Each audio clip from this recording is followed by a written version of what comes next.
Our topic of the day is when heavens are silent. Praise God.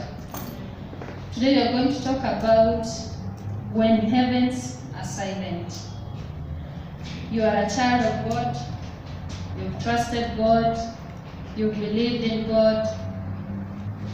You are a prayer and fasting child of God. You've gone before the Lord with your substances, with your family, with everything that you have, and nothing is happening. You've gone to the mountain to pray and to trust in God, but nothing is happening. Praise God. You've served God with everything that probably wewe ndio wa kwanza kuingia kwa kanisa ya Mungu each and every day, or probably even on Sundays, but nothing is happening. The heavens are silent. Praise Jesus. And I'm sure most of us, we've gone through it. Or probably we are in it. Or it is coming. It is on the way. Praise Jesus. What do you do? And then I was just asking myself, and as we are having the session with my husband, I was asking myself, did the fathers of faith ever experienced that? Washaipitia chenye tunapitia kweli, those who went ahead of us. We are told that we know that Abraham, Moses, and them, that the fathers of faith. Have they ever felt the quietness of the heavens? Have they ever called on God and He seemed that He's not hearing them? That it seemed that He's silent to them? Today we want to see some of the examples in the Bible or in the Word of God, the men of God who went ahead of us. Washaipitia kweli, so that we know. Is it biblical? Can God do that to His children? Can He allow it to happen to us? Kwamba we are calling on Him and it seems like He's not listening to us. Praise God. So today I want us to go to the Word of God. I have a few examples that we can look at and we can learn from them. Praise Jesus. Now, my first example will be Elijah, the man of God Elijah. And today we are going to read the Word of God. Praise Jesus. We are going to check from the book of 1 Kings chapter 19 and from verse 1 to 4. How Elijah was despaired and what he went through. All of us know the servant of God Elijah, what he did. He did great and mighty things for God, and God used him mightily. Praise Jesus. Tunajua kwamba Elijah is the person who went to the widow mwenye hakuwa na chakula, and he did a lot of miracles until this widow got something to eat. We've seen Elijah is the one who went to Mount Carmel and aliua the prophets of Baal. And then he raised an altar, and then what happened? The altar of Christ, of course, we succeeded because he called fire from heaven. It came and consumed all the offerings. Praise Jesus. We see kwamba Elijah ni mtu mwenye alitumikia Mungu. It's not that Elijah did not know what God is capable of doing. What is it telling us? Probably God has provided for us. God has protected us. God has secured our life from accidents. God has provided your school fees. God has made you to succeed in everything that you do. And then a disease comes. Just a disease comes. Probably you have a growth or you have corona. And corona now makes you to go away. You are like, God, just take away my life. Why? Because you feel kwamba Mungu amekuacha. You feel despair. You feel kwamba God is not here anymore. There's nothing that God can do for me in this situation. Ama you've prayed for Him to provide school fees for your son or your daughter. Then it seems like God is quiet. Money is not coming your way. You feel like you cannot do it anymore. You tell God, just take my life. Praise Jesus. That one is showing us kwamba the men of faith, the men who went ahead of us, they felt it. Praise God. It is most of the time when we are going through a silent heaven, we forget so many things that God has done for us before. It doesn't come in our way. Other brothers and sisters, when they come and tell you God has good plans for you, you're like, you don't understand. God does not love me anymore. Okay? So, it's just trying to show us that whatever you're going through, or whatever you went through, or whatever that is coming your way, because in this life, each and every moment it is a phase that comes our way. Now, each and every moment you have to remember the faithfulness of God. You can imagine Elijah was used by God. Elijah aliwa karibu 450 prophets of Baal. But now inafika mahali anatumwa na mke mmoja, anamuingiza baridi. He's running for his life, and then he's telling God to take away his life. Praise God. So whatever you're going through, you're human. It can happen. But now, the God that we serve is a faithful God. Praise Jesus. He is able to take us out of that despair. And then another person I want us to look at is Job. Praise God. Now, Job, all of us, we can attest to Job, the servant of God. Now we look at Job chapter 2, verse 9. If you look at chapter 1 before to figure chapter 2, utaona kwamba Job was a faithful servant to God. Okay? And ilifika mahali kwamba Job was so faithful until when I'm just paraphrasing before we read now the main verse. When his sons and daughters, they went for parties. He had how many sons? 7 and 3 daughters. Leo wangepanga party kwa first son, tomorrow they go to the second son. Like that. They go and enjoy themselves. But now Job, wherever he was like, God, anytime akitoka kwa party, he could offer a sacrifice. Because alikuwa na feel ni kama probably my sons or my daughters, they sinned against God in that party. Now he could offer sacrifice for each and every son and daughter. That one can tell you how faithful Job was to God. Praise God. He could not allow any tiny sin to happen, not even to himself, for his sons and even his servants. Praise God. He wanted each and every person to trust in God. But now it happened. As angels were going before God, the enemy was also there. Satan was also there. Mungu akauliza Satan, why are you doing here? What are you doing here? He's like, yeah, I was just walking around and then I saw kuna ka event hapa, so I also present myself. And then God asked him a question. Have you seen my faithful servant Job? A man who is blameless. Praise God. God is giving an account of Job to Satan. Mungu ndiye anatoa testimony ya Job, anaambia Satan, that man is faithful. He is blameless. He loves me. And there's nothing that can remove Job from me. What did Satan say? Wewe umekava Job sana. You've given him everything. You've protected him. You've given him mali mingi sana. Job was a very rich man. Praise God. He was a very rich man. He had so much wealth.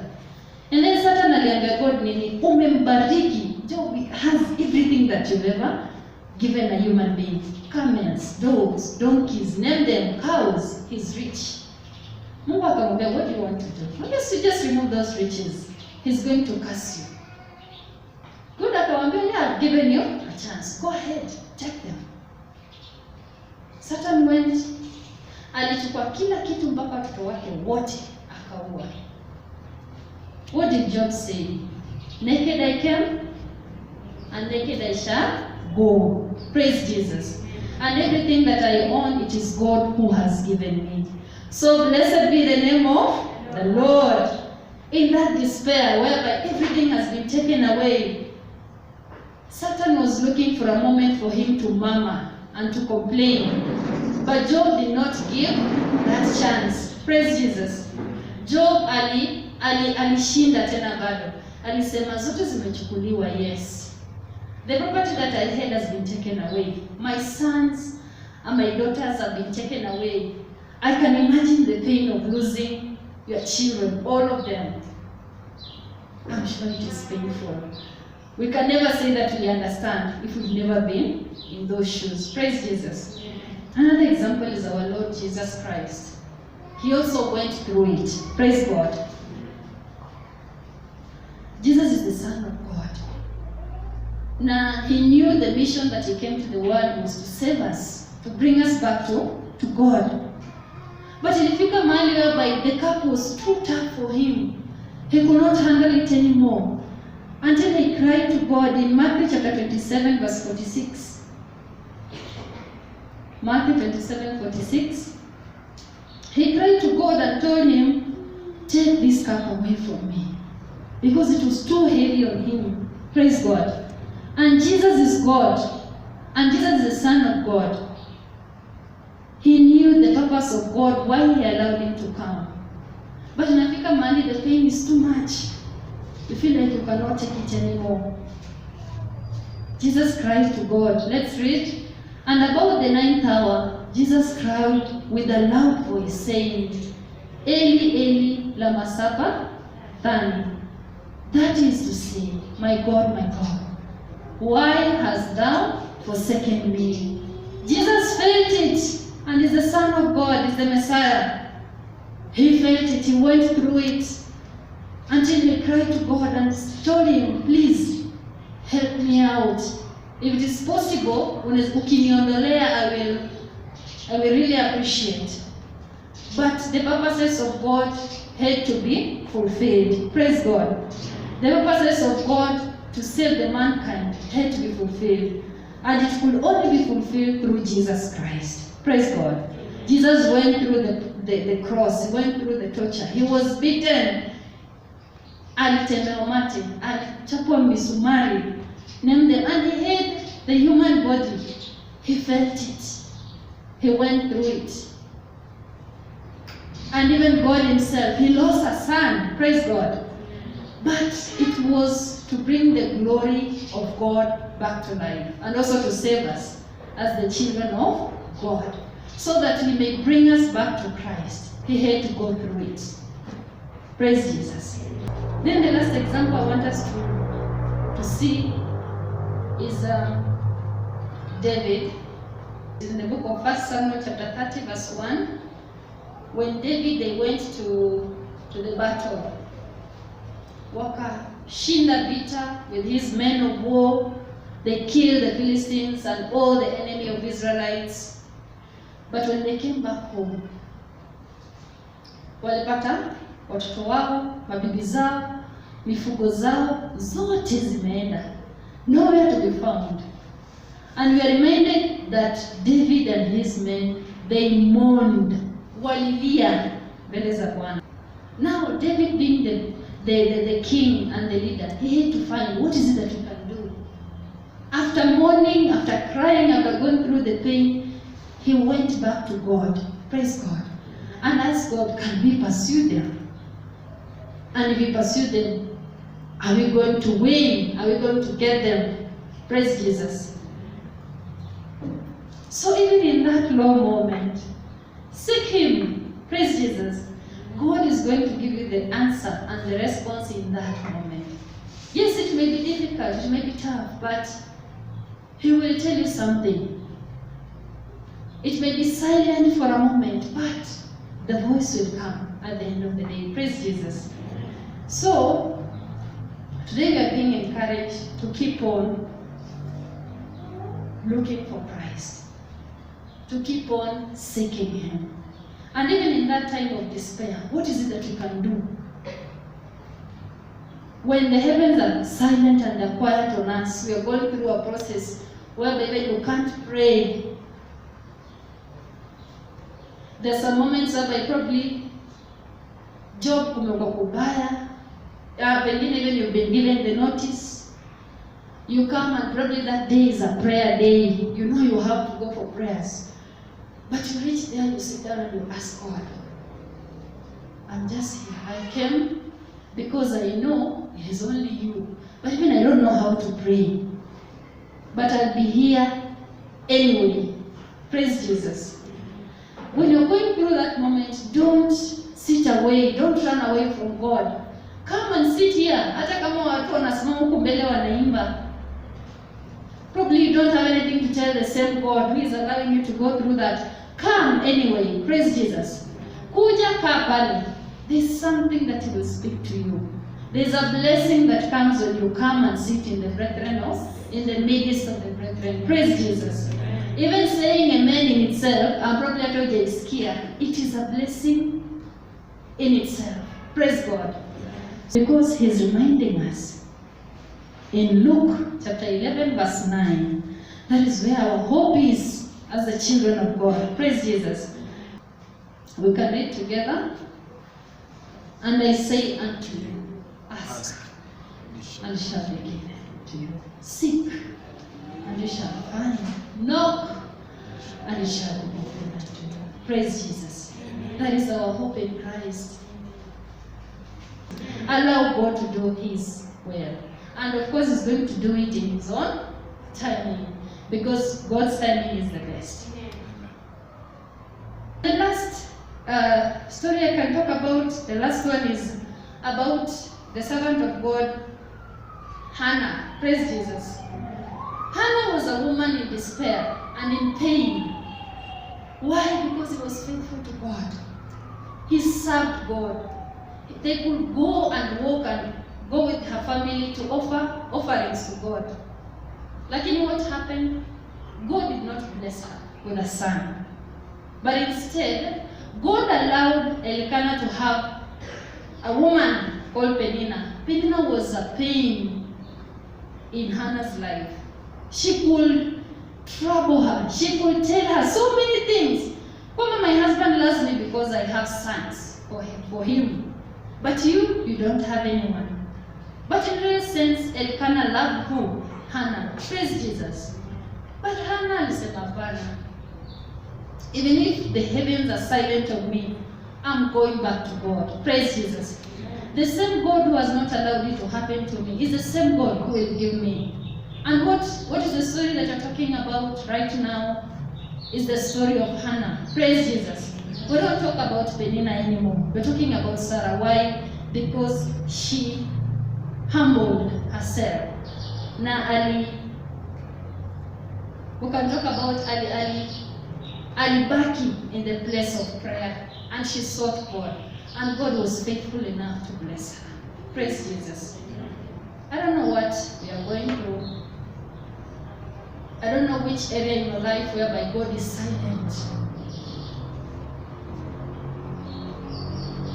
I don't know which part of your life whereby you are feeling. Here, it's either just take my life, I take my children's life, I might just move out of this house. I don't know where you are. Or probably in that office, you're the laughing stock. Or probably in your family, wewe ni umewekwa kando. I don't know where you are, but today, God is here. He's reminding us kwamba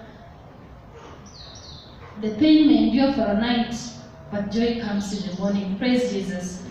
And is encouraging us kwamba in our waiting time, because that is a waiting time, be patient and hold on. Praise God. Seek, knock, ask. Even in the point of patience, in the point of waiting, at the moment where you are still waiting on this God to know what is it that He will do to me. Do those things. Seek Him. Ask Him. Knock at His door. He's faithful. At His own given time, He's going to make everything beautiful. Praise Jesus. Let us not lose the vision of Christ. In each and everything that we go through, let us keep on seeking Him because He's faithful.